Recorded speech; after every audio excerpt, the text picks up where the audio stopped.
Hey y'all, it's the Queen of O'Hara. Welcome back.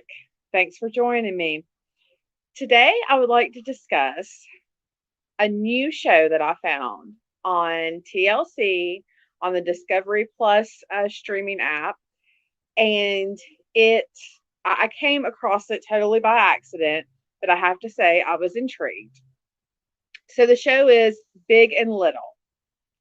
And pretty much the gist of the show is it's little people that are overweight and they're taking a 9-month transformation. So, in the first two episodes, it followed a young lady named Yana and a gentleman named Chuck.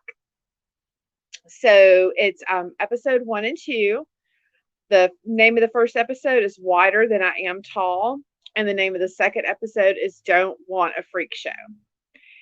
So between the two episodes, it takes you on a 9-month journey of these two little people trying to basically change their life and lose weight. So, um, some fun facts: one in 40,000 people are born a dwarf, and a dwarf has the same size torso but shorter arms and legs. So in Chuck's family, he was the oldest of three siblings, but he was the only dwarf in the family. And both of his parents were of average height. So, and the same in the young lady's, Yana's situation. She has siblings and they were of average height as well. So, what I also liked about the show was that the trainer they have, her name is Allison, and she is actually a little person herself. And she lost 40 pounds over a 4-year span and is now a bodybuilder, does bodybuilding competitions, and she is also the founder and organizer for HELP, which stands for Health and Exercise for Little People. Okay, so she's kind of like been there, done that. So I feel like it's easier for these people to really relate to her. And she is just as cute as can be. She's a very, very nice looking woman. So they start off by getting proper measurements of these people. And I never knew this before, but apparently, to get the most exact um, body weight and exactly how much fat you're carrying versus weight is to be submerged in water completely. So they had both of them do that. And Chuck didn't have a problem doing that. Ayana had a little bit of an issue. She had a lot of an issue. So apparently she doesn't like water, and it's the one that she did was like a facility that comes out to your house with a truck, and it's kind of, I mean, it's the equivalent of like a tall bathtub. But she did not want to be immersed, so they kind of had to talk her into it and get her to put her face in the water and blow bubbles, and but finally she made it, and she found out that she was Yana was is 3'9". She started off at 215 pounds, which was 50.9% body fat for her. And then Chuck, he started off, he was 3 feet 6 inches tall, and he started off weighing 164 pounds. So, pretty, considered overweight for their stature. So, Yana, she really had some low self esteem issues that she dealt with over the course of the two shows, and it was really nice to watch. She had been a nursing student and ended up dropping out because she couldn't physically do the task and she was afraid of what the other people thought. And so she ended up dropping out of nursing school, and she had talked about previous relationships where the people just really didn't respect her, and they would say things like, you don't love yourself, so why should I love you? And you just, your heart just kind of broke for this woman. So Allison sets them up.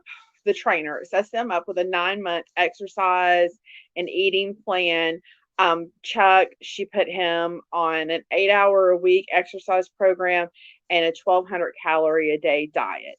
And it looks like his meals were coming from some kind of meal delivery service that were pre-portioned out, and he had them all in the fridge. So it yeah, they had to put in the work and do the exercise and change their eating habits. Chuck also dealt with low self-esteem. I mean, you don't have to be a short person to deal with low self-esteem about your, you know, body features, whatever they may be. People feel bad about themselves for a way too many reasons. So even though you might not be a little person, you can really relate to what these two people are saying.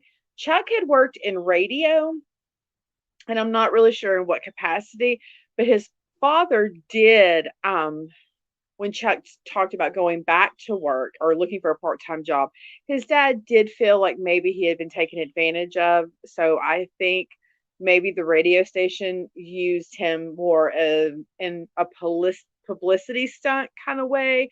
Like it showed him dressed up as a leprechaun and giving shots and stuff. So, but by the time this transformation is over, it shows Chuck going out and interviewing for jobs at 3 different radio stations. And it just, once they started losing the weight, you could see their confidence build up. Now, sip of tea. And bark, bark. It wouldn't be a show without them. Exactly.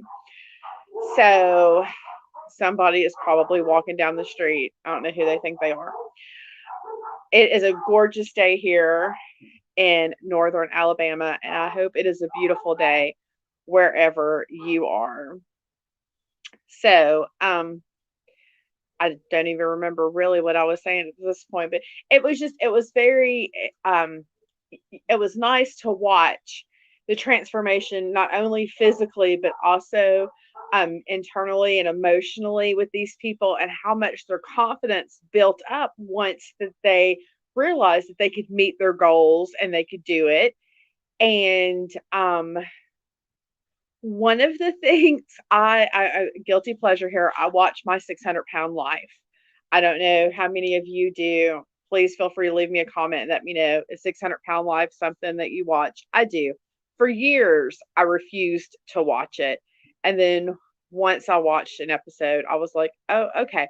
But one of the things about 600-Pound Life, if you watch that, is a lot of the people do not make an internal transformation. You know what I mean? They don't do their work, as Yolanda Van Zant would say.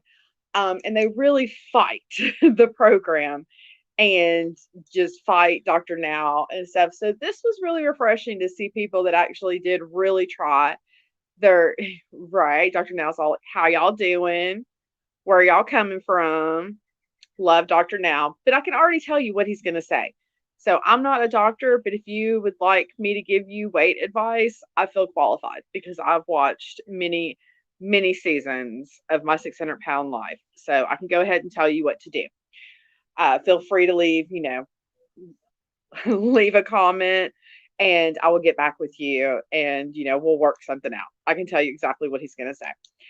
So, but yeah, it was really good. And this show, because they actually made a difference and did the work and kind of, worked on some internal issues that they had. And I think when you're on a weight loss journey or you're on a journey to break any kind of bad habits or addictions, it's really important to get to the root of the problem, like what got you there, in order to make a successful life change and make it something permanent. Ayana ended up getting down to 157 pounds, which was incredible. And she also went out on a date with another little person. He was taller than them, and it showed them going bowling, and they were actually just a cute couple. And but he's taller, a little bit taller than her, but he's still on, on the little people side, and um, they really seem to like each other and maybe even love each other. So hopefully that works out with her, and she's gotten her confidence back, and hopefully she has found love. And Chuck, he ended up losing 30 pounds. So he got down to 134. And, you could just, I mean, at the beginning of the show, when he was walking down the hall, when Alice and the trainer got there and he was walking down the hall to go sit at the kitchen table with her, I mean, by the time he got to the kitchen, he was just sweating, just sweat rolling off of him because he was so exhausted. So, I mean, just imagine not only being short and, your stride isn't as long as a average size person, but also having all that extra weight. And if you've ever been overweight and then lost weight, I mean, I just, I'm sure it is so much harder for them to carry that. When you're taller, you've got more of a leadway, I guess, sort of say, as to how much weight you can gain. But when you're at such a small stature like that, and as Chuck was saying, he was a dwarf, and so he had a normal sized stomach. So he had a normal size appetite, but he just didn't necessarily have the body to burn it off unless he made an effort, to burn off the calories that he took in. So it was really important for him to watch what he was eating, and he had never done that before, and paid attention to what he was putting in his body, which we are all, I think, probably guilty of that. I know I definitely by no means am a healthy eater. I have healthy moments, but I have little Debbie moments too, and I have biscuit and gravy moments. So I'm definitely not a spokesperson for healthy living. But overall, I would definitely say that I highly recommend Big and Little. I would say give it a chance. Let me know what you think. Leave me a comment. If you haven't already subscribed, please subscribe and give me a thumbs up. I think that's going to be all I have to say about Big and Little. I'm glad that you joined me today. And remember, do something nice for yourself and do something nice for someone else. I'll see y'all next time. Bye.